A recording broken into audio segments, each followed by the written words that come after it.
दोस्तों, हमने पिछले वीडियो में आप सभी को बताया राक्षसों की उत्पत्ति के बारे में कि कैसे देवताओं और राक्षसों की उत्पत्ति हुई थी। और आज के अपने इस वीडियो में हम आपको 10 सबसे मायावी और खतरनाक राक्षस के बारे में जानकारी देने वाले हैं। तो चलिए दोस्तों, बिना कोई देरी के हुए शुरू करते हैं इस वीडियो को। इस लिस्ट में पहला नाम है लंकापति रावण का। फ्रेंड्स, माली की पुत्री कैकसी रावण की माता थी। रावण का अपने नाना की ओर झुकाव ज्यादा था, इसलिए उसने देवों को छोड़कर राक्षसों की उन्नति के बारे में ज्यादा सोची। रावण एक कुशल राजनीतिज्ञ, सेनापति और वास्तुकला का मर्मज्ञ होने के साथ साथ ब्रह्मज्ञानी तथा बहुविद्याओं का जानकार था। राक्षसों के प्रति उसके लगाव के चलते उसे राक्षसों का मुखिया घोषित कर दिया गया था। रावण ने लंका को नए सिरे से बसाकर राक्षस जाति को एकजुट किया और फिर से राक्षस राज कायम किया। उसने लंका को कुबेर से छीना था। उसे मायावी इसलिए कहा जाता था कि वह इंद्रजाल, तंत्र, सम्मोहन और तरह तरह के जादू जानता था। उसके पास एक ऐसा विमान था जो अन्य किसी के पास नहीं था। इस सभी के कारण सभी उससे भयभीत रहते थे। पौराणिक मान्यता के अनुसार एक श्राप के चलते असुर राज विष्णु के पार्षद जय और विजय ने ही रावण और कुंभकर्ण के रूप में फिर से जन्म लेकर धरती पर अपना साम्राज्य स्थापित किया। द्वापर युग में यही दोनों शिशुपाल व दंतवक्र नाम के अनाचारी के रूप में पैदा हुए थे। इनको 3 जन्मों की सजा थी। रावण ने रक्ष संस्कृति का विस्तार किया था। रावण ने कुबेर से लंका और उनका विमान छीना। रावण ने प्रभु श्री राम की पत्नी माँ सीता का हरण किया और अभिमानी रावण ने ही भगवान शिव का अपमान किया था। विद्वान होने के बावजूद रावण क्रूर, अभिमानी, दंभी और अत्याचारी था। दूसरा मायावी राक्षस है कालनेमी। दोस्तों, कालनेमी राक्षस रावण का विश्वस्त अनुचर था। वह भयंकर, मायावी और क्रूर था। इसकी प्रसिद्धि दूर दूर तक थी। रावण ने इसे एक बहुत ही कठिन कार्य सौंपा था। जब प्रभु श्री राम और रावण युद्ध में लक्ष्मण को शक्ति लगने से वे बेहोश हो गए थे, तब हनुमान जी को तुरंत ही संजीवनी लाने के लिए कहा गया था। हनुमान जी जब द्रोणाचल पर्वत की ओर चले तो रावण ने उनके मार्ग में विघ्न उपस्थित करने के लिए कालनेमी राक्षस को वहां भेजा। कालनेमी ने अपनी माया से तालाब, मंदिर और सुंदर बगीचा बनाया और वह वहीं एक ऋषि का वेश धारण कर मार्ग में बैठ गया। हनुमान जी उस स्थान को देखकर वहां जलपान के लिए रुकने का मन बनाकर जैसे ही तालाब में उतरे तो तालाब में प्रवेश करते ही एक मगरी ने अकुलाकर उसी समय हनुमान जी का पैर पकड़ लिया। हनुमान जी ने उसे मार डाला। फिर उन्होंने अपनी पूंछ से कालनेमी को जकड़कर उसका वध कर दिया। तीसरा मायावी राक्षस है सुबाहु। फ्रेंड्स, तारका के पिता का नाम सुकेतु यक्ष और पति का नाम सुंद था। सुंद एक राक्षस था, इसलिए यक्ष होते हुए भी तारका राक्षस कहलाई। अगस्त मुनि के श्राप के चलते इसका सुंदर चेहरा कुरूप हो गया था, इसलिए उसने ऋषियों से बदला लेने की ठानी थी। वह आए दिन अपने पुत्रों के साथ ऋषि मुनियों को सताती रहती थी। यह अयोध्या के समीप स्थित सुंदर वन में अपने पति और 2 पुत्रों सुबाहु और मारीच के साथ रहती थी। ताड़का के शरीर में 1000 हाथियों का बल था। उसके कारण ही सुंदर वन को पहले ताड़का वन कहा जाता था। सुबाहु भी भयंकर था और वह प्रतिदिन ऋषियों के यज्ञ में उत्पात मचाता था। उसी वन में विश्वामित्र सहित अनेक ऋषि मुनि तपस्या करते थे। ये सभी राक्षसगण हमेशा उनकी तपस्या में बाधाएं खड़ी करते थे। विश्वामित्र एक यज्ञ के दौरान राजा दशरथ से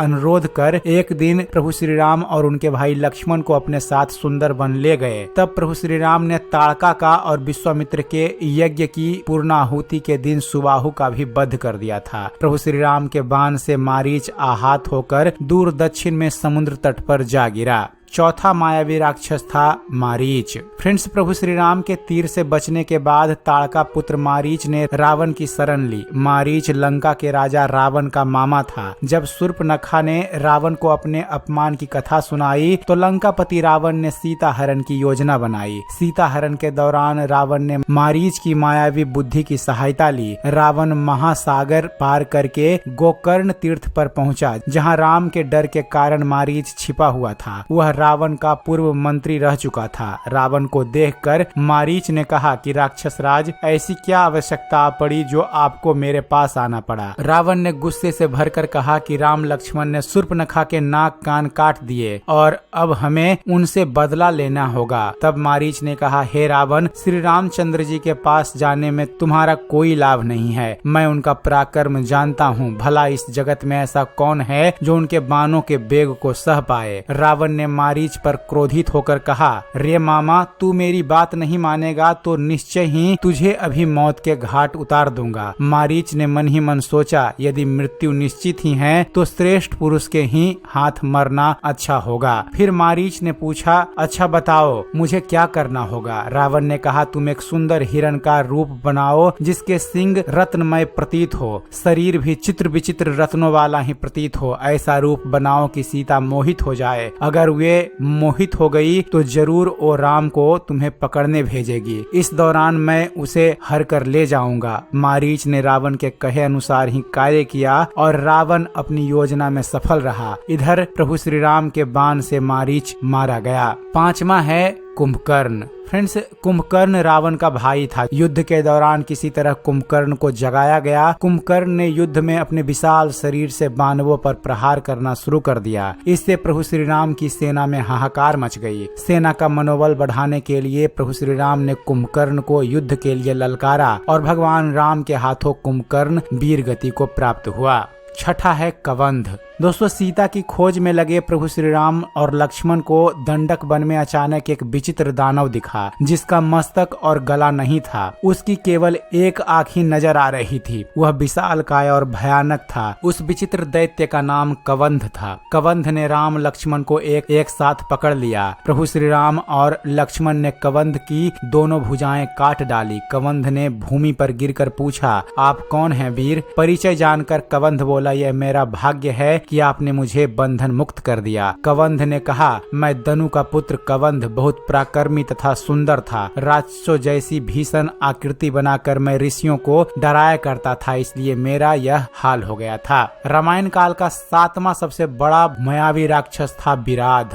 दोस्तों, विराध दंडक वन का राक्षस था। सीता और लक्ष्मण के साथ राम ने दंडक वन में प्रवेश किया। वहाँ पर उन्हें ऋषि मुनियों के अनेक आश्रम दृष्टिगत हुए। प्रभु श्री राम उन्हीं के आश्रम में रहने लगे। ऋषियों ने उन्हें एक राक्षस के उत्पात की जानकारी दी। तब प्रभु श्री राम ने उन्हें निर्भीक किया। वहां से उन्होंने महावन में प्रवेश किया जहां नाना प्रकार के हिंसक पशु और नरभक्षक राक्षस निवास करते थे। ये नरभक्षक राक्षस ही तपस्वियों को कष्ट दिया करते थे। कुछ ही दूर जाने के बाद बाघंबर धारण किए हुए एक पर्वताकार राक्षस दृष्टिगत हुआ। वह राक्षस हाथी के समान चिहाड़ता हुआ सीता पर झपटा। उसने सीता को उठा लिया और कुछ दूर जाकर खड़ा हो गया। उसने प्रभु श्री राम और लक्ष्मण पर क्रोधित होते हुए कहा, तुम धनुष बाण लेकर दंडक वन में घुस आए हो। तुम दोनों कौन हो? क्या तुमने मेरा नाम नहीं सुना? मैं प्रतिदिन ऋषियों का मांस खाकर अपनी क्षुधा शांत करने वाला विराध हूँ। तुम्हारी मृत्यु ही तुम्हें यहाँ ले आई है। मैं तुम दोनों का अभी रक्त पान करके इस सुंदर स्त्री को अपनी पत्नी बनाऊंगा। विराध ने हंसते हुए कहा, यदि तुम मेरा परिचय जानना ही चाहते हो तो सुनो,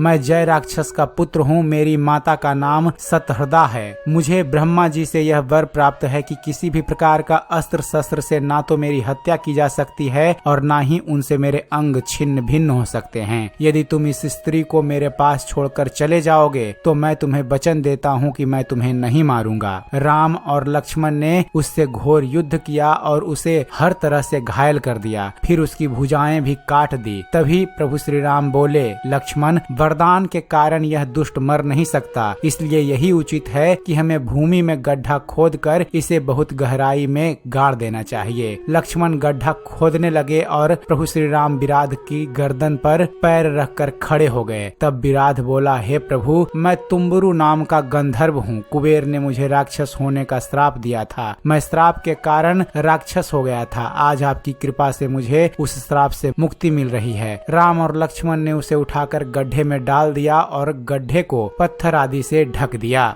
8वां मायावी राक्षस था अहिरावण। दोस्तों अहिरावण एक असुर था। अहिरावण पाताल में स्थित रावण का मित्र था, जिसने युद्ध के दौरान रावण के कहने से आकाश मार्ग से राम के शिविर में उतरकर राम लक्ष्मण का अपहरण कर लिया था। जब अहिरावण श्री राम और लक्ष्मण को देवी के समक्ष बलि चढ़ाने के लिए विभीषण के वेश में राम के शिविर में घुसकर अपनी माया के बल पर पाताल ले आया था, तब प्रभु श्री राम और लक्ष्मण को मुक्त कराने के लिए हनुमान जी पाताल लोक पहुँचे और वहाँ उनकी भेंट उनके ही पुत्र मकरध्वज से हुई। उनको मकरध्वज के साथ लड़ाई लड़नी पड़ी, क्योंकि मकरध्वज अहिरावण का द्वारपाल था। मकरध्वज ने कहा, अहिरावण का अंत करना है तो इन 5 दीपकों को एक साथ एक ही समय में बुझाना होगा। यह रहस्य ज्ञात होते ही हनुमान जी ने पंचमुखी हनुमान का रूप धारण किया। उत्तर दिशा में बराह मुख, दक्षिण दिशा में नरसिंह मुख, पश्चिम में गरुड़ मुख, आकाश की ओर हायग्रीव मुख और पूर्व दिशा में हनुमान मुख। इन 5 मुखों को धारण कर उन्होंने एक साथ सारे दीपकों को बुझाकर अहिरावण का अंत किया। हनुमान जी ने अहिरावण का वध कर प्रभु श्री राम और लक्ष्मण को मुक्त कराया और मकरध्वज को पाताल लोक का राजा नियुक्त करते हुए उसे धर्म के मार्ग पर चलने की प्रेरणा दी। 9वां मायावी राक्षस था खर और दूषण। दोस्तों ये दोनों रावण के सौतेले भाई थे। ऋषि विश्रवा की 2 और पत्नियां थी। खर पुष्पोत्कटा से और दूषण वाका से उत्पन्न हुए थे, जबकि कैकसी से रावण का जन्म हुआ था। खर दूषण को भगवान राम ने मारा था। खर और दूषण के वध की घटना रामायण के अरण्यक कांड में मिलती है। शूर्पणखा की नाक काट देने के बाद वह खर और दूषण के पास गई थी। खर और दूषण ने अपनी सेना तैयार कर वन में रह रहे प्रभु श्री राम और लक्ष्मण पर हमला कर दिया था, लेकिन दोनों भाइयों ने मिलकर अकेले ही खर और दूषण का वध कर दिया। और रामायण काल का 10वां सबसे मायावी राक्षस था मेघनाद। दोस्तों मेघनाद को इंद्रजीत भी कहा जाता है, क्योंकि उसने स्वर्ग पर आक्रमण करके उस पर अपना अधिकार जमा लिया था। मेघनाद बहुत ही शक्तिशाली और मायावी राक्षस था। उसने हनुमान जी को बंधक बनाकर रावण के समक्ष प्रस्तुत किया था। अगर मेघनाद की दिव्य शक्तियों के बारे में आपको जानकारी दें तो रावण के पुत्रों में मेघनाद सबसे पराक्रमी था। माना जाता है कि जब इसका जन्म हुआ तब इसने मेघ के समान गर्जना की, इसलिए यह मेघनाद कहलाया। मेघनाद ने युवा अवस्था में दैत्यों के गुरु शुक्राचार्य की सहायता से सप्त यज्ञ किए थे और भगवान शिव के आशीर्वाद से दिव्य रथ, दिव्यास्त्र और तामसी माया प्राप्त की थी। उसने राम की सेना से मायावी युद्ध किया था। कभी वह अंतर्ध्यान हो जाता तो कभी प्रकट हो जाता। विभीषण ने कुबेर की आज्ञा से गुरहक जल श्वेत पर्वत से लाकर दिया था, जिससे नेत्र धोकर अदृश्य को भी देखा जा सकता था। प्रभु श्री राम की ओर से सभी प्रमुख योद्धाओं ने इस जल का प्रयोग किया था, जिससे मेघनाद से युद्ध किया जा सके। मेघनाथ ने राम लक्ष्मण पर दिव्य बाण चलाया जो नागपाश में बदल गया। इससे प्रभु श्री राम लक्ष्मण मूर्छित होकर गिर पड़े। राक्षस सेना में खुशी लहर छा गई, जबकि वानर सेना का मनोबल टूटने लगा। विपरीत स्थिति देखकर हनुमान जी पवन वेग से उड़ते हुए गरुड़ जी को लेकर आए। गरुड़ जी ने नागपाश को काटकर प्रभु श्री राम और लक्ष्मण को बंधन मुक्त किया। प्रभु श्री राम लक्ष्मण स्वस्थ होकर वानर सेना का मनोबल बढ़ाने लगे। मेघनाथ को जब प्रभु श्री राम और लक्ष्मण के जीवित होने की सूचना मिली तो वह अपनी सेना लेकर फिर युद्ध करने आया। इस बार लक्ष्मण और मेघनाथ का प्रलयंकारी युद्ध आरंभ हुआ। दोनों एक दूसरे पर दिव्यास्त्रों का प्रयोग करने लगे। दोनों के युद्ध को देखकर आकाश के देवता भी हैरान थे। तभी लक्ष्मण ने एक दिव्य बाण भगवान श्री राम का नाम लेकर मेघनाथ पर छोड़ दिया। बाण मेघनाथ का सिर काटते हुए आकाश में दूर तक लेकर चला गया। मेघनाथ की इस स्थिति को देखकर राक्षस सेना का मनोबल पूरी तरह टूट गया और प्राण बचाकर नगर की ओर वह भागने लगे। रावण को जब मेघनाथ की मृत्यु का समाचार मिला तो शोक के कारण वह जड़वत अपने सिंहासन पर बैठ गया। तो दोस्तों यह थे 10 ओ मायावी राक्षस जिनका आतंक रामायण काल में दूर दूर तक फैला हुआ था। तो उम्मीद करते हैं फ्रेंड्स आप सभी को हमारा यह वीडियो पसंद आया होगा। वीडियो पसंद आया हो तो वीडियो को लाइक और शेयर करना मत भूलिएगा और ऐसे ही ज्ञानवर्धक वीडियो देखते रहने के लिए आप हमारे इस चैनल ज्ञान मंथन को सब्सक्राइब जरूर कीजिएगा। आप हमारे इस चैनल को सब्सक्राइब कीजिए और देखते रहिए, जानते रहिए। धन्यवाद। जय हिंद।